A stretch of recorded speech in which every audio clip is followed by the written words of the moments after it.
আজ আমরা শিখব কিভাবে আমরা এজেন্ট B2B-তে লগ ইন করে হোটেল বুকিং করতে পারি। সেক্ষেত্রে আমাকে এখানে অ্যাড্রেসটা লিখতে হবে। প্রথমে www.asiantravelguru.com লিখে আমাকে এন্টার করতে হবে। এখন আমাকে এই ওয়েবসাইটটা যখন ওপেন হয়ে যাবে আমাকে নিচের দিকে চলে আসতে হবে। আমি যেহেতু একজন এজেন্ট সেহেতু নিশ্চয়ই আমার ইউজার নেম এবং পাসওয়ার্ড আমাকে এটিএন ট্রাভেলস থেকে দিয়েছে। আমি এজেন্টে ক্লিক করব। এখন আমার ইউজার নেম এটিএন ট্রাভেলস থেকে যেটা প্রোভাইড করা হয়েছে সেই ইউজার নেমটা আমি এখানে টাইপ করব।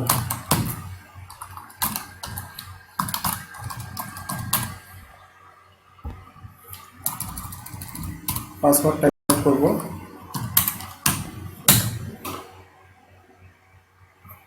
এখানে একটা মেসেজ এসেছে, 2-step verification and email to that account has been sent। এর অর্থ আমি আমার নিরাপত্তার জন্য, আমি একজন এজেন্ট, আমার নিরাপত্তার জন্য আমার অ্যাকাউন্টে তারা একটা কোড নাম্বার পাঠিয়েছে, সিকিউরিটি কোড বলা হয় যেটাকে। আমি এখন এই কোডটা আমার ইমেল থেকে নিয়ে আসবো, নিয়ে এসে এখানে আমি পেস্ট করব অথবা আমি ম্যানুয়ালি টাইপ করতে পারবো। সেক্ষেত্রে আমাকে আমার ইমেলে লগ ইন করতে হবে।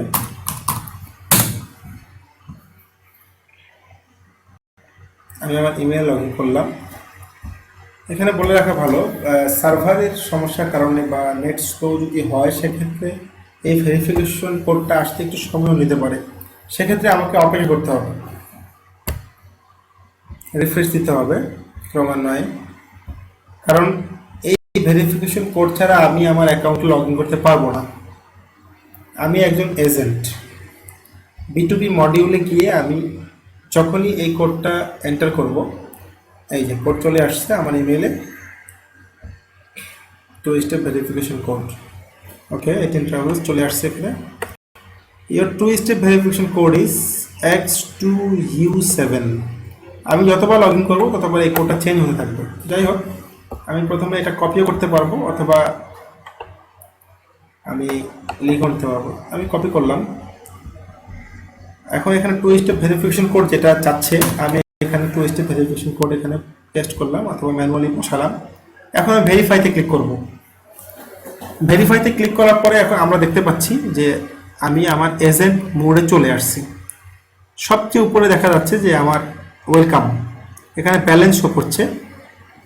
এই ব্যালেন্সটা আমি যখন B2B মডিউল নিয়েছি তখন আমি এটিএন ট্রাভেলসকে আমি এই অ্যাকাউন্ট, এই ব্যালেন্সটা আমি পে করেছি, এই ক্রেডিটটা আমি পে করেছি। পে করার কারণে তারা আমার অ্যাকাউন্টে এই ক্রেডিটটা দিয়ে দিয়েছে। এখন আমি এই ক্রেডিটের মাধ্যমে আমি হোটেল বুকিং করতে পারবো। ক্লায়েন্টের যে আমার কাছে যত ক্লায়েন্ট আসবে তাদের আমি হোটেল বুকিং করতে পারবো।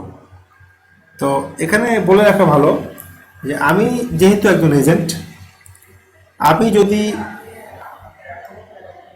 ক্রেডিট নাও কিনি সেক্ষেত্রেও আমি হোটেল বুকিং করতে পারবো। তবে সেক্ষেত্রে আমাকে পেপ্যালের মাধ্যমে পেমেন্ট করতে হবে অথবা মাস্টার কার্ডের মাধ্যমে, ক্রেডিট কার্ডের মাধ্যমে পেমেন্ট করতে হবে। ওটা আমরা পরে দেখব। তো আগে আমরা দেখে নেই যে আমি যে লগ ইন করলাম আমার ব্যাকএন্ডটা দেখে নিই, আমার যে পেজটা এটা দেখে নিই। সেক্ষেত্রে আমি ওয়েলকামে ক্লিক করব। এখানে ক্লিক করলে আমার ব্যাক পেজটা, মানে আমার এজেন্ট মোড, এজেন্ট প্যানেল যেটা আছে এটা চলে আসবে। এখানে আমি দেখতে পাচ্ছি লেফট সাইডে আমার নাম দেখতে পাচ্ছি, ছবি দেখতে পাচ্ছি। এখানে ইয়োর প্রোফাইলে ক্লিক করে আমরা এখান থেকে নাম, mobile number, date of birth সব চেঞ্জ করতে পারবো। বুকিংয়ে ক্লিক করলে আমরা এখানে যাব যত বুকিং করেছি সকল বুকিং আমরা এখানে দেখতে পারবো নিচের দিকে। সেটিংয়ে ক্লিক করলে আমরা ইমেল অ্যাড্রেস চেঞ্জ করতে পারবো। আমরা মার্কআপ ম্যানেজমেন্ট, অর্থাৎ কাস্টমার কত ডলার পে করবে এগুলো আমরা এখানে সিলেক্ট করে দিতে পারবো। ওকে, ডিপোজিটে যে ডিপোজিট এই অপশনটা আমি একটু আগে বললাম, অর্থাৎ আমি যখন আমি তাদের সাথে সাইন আপ করেছি, সাইন আপ করার সময় আমার এখানে ডিপোজিট আমি তাদের সাথে এগ্রিমেন্ট করেছি 1130 সিঙ্গাপুর ডলার। ওকে, 1130 সিঙ্গাপুর ডলার যখন আমি পে করেছি তখনই সে আমাকে আমার অ্যাকাউন্টে এই ক্রেডিটটা তারা ঢুকিয়ে দিয়েছে। ওকে, তো এখান থেকে আমি আমার পেমেন্ট রিকোয়েস্ট করতে পারবো। তো সাপোর্ট টিকিট, এখানে গিয়ে আমি কোনো টেকনিক্যাল প্রবলেমের কারণে কোনো টিকিট ক্রিয়েট করতে চাই, এটাও আমি করতে পারবো। তো এগুলো আমরা পরে দেখব। এখন আমি দেখাতে চাচ্ছি যে B2B লগ ইন করে আমরা কীভাবে হোটেল বুকিং করব। ওকে, সেক্ষেত্রে আমরা হোমে ক্লিক করলাম। প্রথমে কিন্তু আমরা লগ ইন করে নিয়েছি, যার কারণে এখানে শো করছে, আমার নামও শো করছে এবং এখানে ব্যালেন্সও দেখাচ্ছে। তো সাপোজ আমার সামনে একজন কাস্টমার বসা, আমার কাস্টমারটা সিঙ্গাপুর যেতে যাচ্ছে, সেক্ষেত্রে আমি এখানে সিঙ্গাপুর টাইপ করব। সিঙ্গাপুর টাইপ করার সঙ্গে সঙ্গে এখানে সিঙ্গাপুরে যত হোটেল আছে বা যত ডিস্ট্রিক্ট আছে সবগুলো চলে আসবে। তো সাপোজ আমি সিঙ্গাপুরের সব হোটেল দেখতে চাই, আমি কাস্টমারকে আমাকে জানাতে হবে, ঠিক না, যে আপনি কোন হোটেলে বুকিং করতে যাচ্ছেন। প্রথমে আমি সিঙ্গাপুর সিলেক্ট করলাম। এখন আমি কাস্টমারকে জিজ্ঞেস করবো তার চেক ইন এবং চেক আউট কবে। সাপোজ সে এপ্রিলের 4 তারিখে সে যেতে যাচ্ছে। তো এপ্রিলের 4 তারিখে সে যাবে, চেক ইন করবে এবং এপ্রিলের 5 তারিখে সে চেক আউট করবে। সে 1 রাত থাকবে শুধু। ওকে, সার্চ হোটেলে ক্লিক করলে এখানে একটু সময় লাগবে, কারণ সিঙ্গাপুর তো অনেক বড় দেশ আমরা সবাই জানি, এবং সিঙ্গাপুরের সব হোটেল এখানে প্রদর্শিত হবে। ওকে, তো সেক্ষেত্রে আমাকে একটু অপেক্ষা করতে হবে। এখানে নিচে লেখা আছে getting with the best rates, অর্থাৎ আমাদের পুরো ওয়ার্ল্ডের যত হোটেল আছে সব হোটেলগুলো জিটিএ থেকে এখানে রেটগুলো শো করে। তো আমাকে একটু অপেক্ষা করতে হবে, কারণ আমি এখানে সিঙ্গাপুর শুধু সিলেক্ট করেছি। ওকে, সিঙ্গাপুরে যত হোটেল আছে সকল হোটেল এখানে আমার প্রদর্শিত হবে। সেক্ষেত্রে আমি একটু অপেক্ষা করব।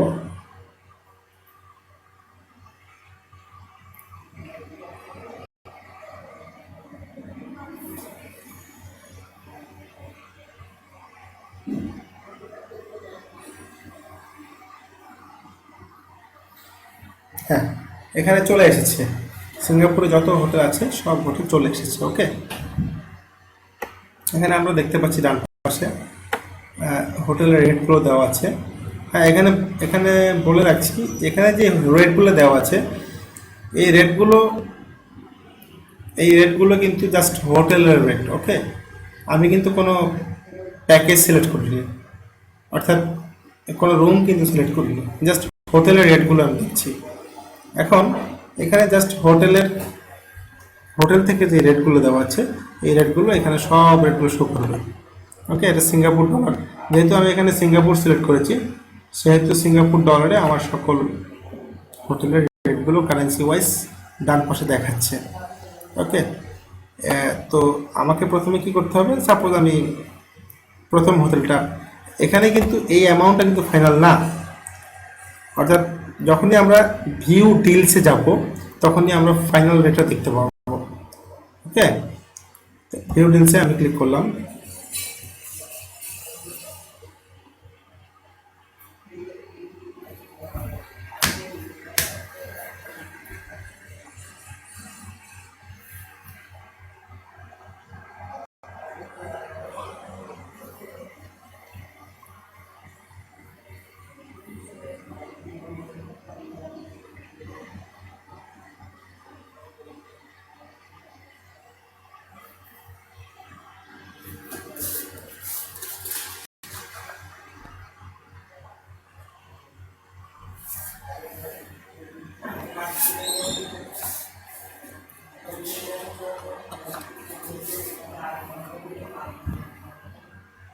হ্যাঁ, এখানে আমার চলে আসছে হোটেলটা, আমি সিঙ্গাপুরে যে প্রথম হোটেলটা সিলেক্ট করেছিলাম ওখানে চলে আসছে।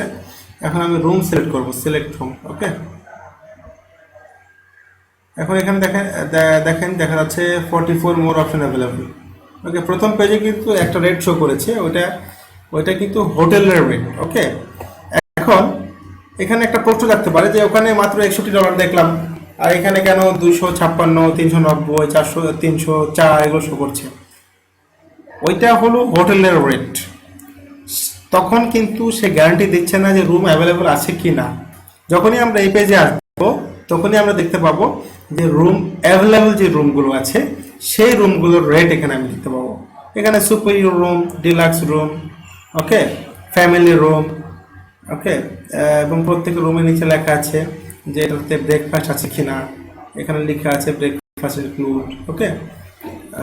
এখানে superior room only, room only, এখানে এক্ষেত্রে ব্রেকফাস্ট নাই। তো যাই হোক, এখানে কিন্তু অরিজিনাল রেটটা দেখাচ্ছে, মানে এই রুমগুলো খালি আছে এবং এই রুমগুলোর এই rate, okay.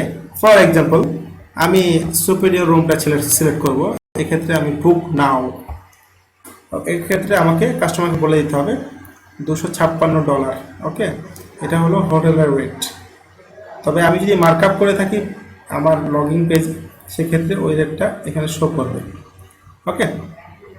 I have promo code, যদি আমার কোনো প্রোমো কোড থাকে, স্পেশাল অফার চলে, ওরা আমাকে মেইলের মাধ্যমে জানাই দিবে, তখন আমি কোডটা এখানে টাইপ করব। টাইপ করে অ্যাপ্লাই করার সঙ্গে সঙ্গে আমার মূল অ্যামাউন্ট থেকে ওই প্রোমো স্পেশাল অফার যে রেটটা ওটা মাইনাস হয়ে যাবে, ওকে। সেটা হোক, আমার যেহেতু কোনো প্রোমো কোড নাই, আমি এখন এইভাবেই আমি বুক করতে যাচ্ছি।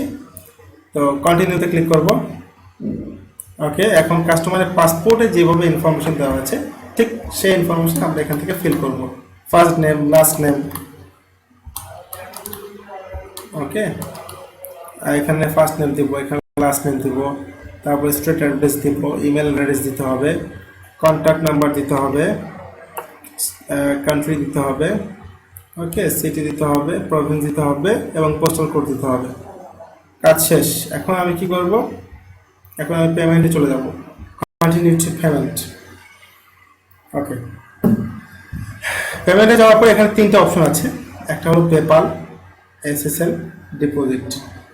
পেপালটা হলো আমার যদি কোনো পেপাল অ্যাকাউন্ট থাকে এবং ওখানে যদি টাকা থাকে, সেক্ষেত্রে আমি পেপাল থেকে বুক করতে পারবো। এখানে দ্বিতীয় অপশন যেটা দেওয়া আছে এসএসএল, এটা হলো বাংলাদেশের লোকাল পেমেন্ট গেটওয়ে, অর্থাৎ বাংলাদেশের লোকাল পেমেন্ট গেটওয়ে যেগুলো আছে, যেরকম bKash, M cash, F cash, credit card, debit card, online banking, internet banking, সেক্ষেত্রে আমরা এসএসএল সিলেক্ট করবো। তো এগুলো আমরা পরে দেখব। তো আমি যেহেতু এটিএন ট্রাভেলস থেকে ক্রেডিট নিয়েছিলাম সাইন আপ করার সময়, তো সেহেতু আমার অ্যাকাউন্টে অলরেডি ক্রেডিট আছে $1130। তো এই $1130 থেকে আমি চাচ্ছি যে আমার এই $270 কেটে যাক। তো সেক্ষেত্রে আমি ডিপোজিটে ক্লিক করব। আমি আবারও বলছি, আমি যখন এটিএন ট্রাভেলসের সঙ্গে সাইন আপ করেছিলাম তখন আমি এই টাকাটা আমি পে করেছি। এই টাকাটা পে করার পরে তারা আমাকে আমার অ্যাকাউন্টে এই টাকাটা ক্রেডিট হিসেবে দিয়ে দিয়েছে। এখন আমি এখান থেকে এই টাকা থেকেই আমি চাচ্ছি যে আমি বুক করব, ওকে। সেক্ষেত্রে আমি ডিপোজিটে ক্লিক করব, বাই অ্যাকসেপ্ট দিস, এখানে একটা চেক বক্স আছে, এখানে ক্লিক করব, মেক পেমেন্ট। মেক পেমেন্টে ক্লিক করলে আমার কাজ শেষ, আমার হোটেল বুকিং হয়ে গেল। এখানে একটা কনফার্মেশন চলে আসবে, কনফার্মেশন চলে আসছে, booking confirmed, okay. Check in date customer দিয়েছিল 4/4/2017, check out date 5/4/2017, okay. Room type এখানে চলে এসেছে, breakfast include. View voucher, view ভাউচারে ক্লিক করে আমি পুরো ভাউচারটা দেখতে পারবো যে আমি তখন যে বুক দিলাম এটা ভাউচারটা, অ্যাকোমোডেশন ভাউচার, এখানে আমি দেখতে পারবো। আমি যদি চাই মেল ভাউচারও করতে পারবো। মেল ভাউচার করলে কি হবে, মেল ভাউচার করলে আমার ইমেলে চলে যাবে এই ভাউচারটা, তখন আমি ইমেল থেকে কাস্টমারকে ফরওয়ার্ড করে দিতে পারবো, ঠিক আছে। আমি ইমেলে গেলাম, এখানে রিফ্রেশ দিতে হবে, কারণ নেট যদি স্লো থাকে সেক্ষেত্রে একটু সময় লাগবে ভাউচারটা আসতে।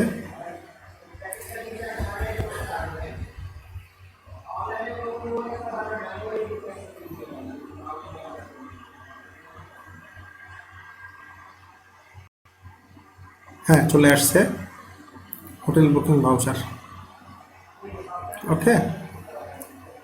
যে ভাউচারটা আমি এতক্ষণ দেখালাম ওই ভাউচারটা সেম অ্যাজ ইট ইজ এখানে চলে এসেছে, ওকে। এখন ইচ্ছা করলে আমি এটাকে কাস্টমারের ইমেল অ্যাকাউন্টে ফরওয়ার্ড করে দিতে পারবো, ওকে। আজ এ পর্যন্তই, সবাই ভালো থাকবেন, সুস্থ থাকবেন এই কামনা করি। আগামী দিন আমরা নতুন কিছু শিখবো।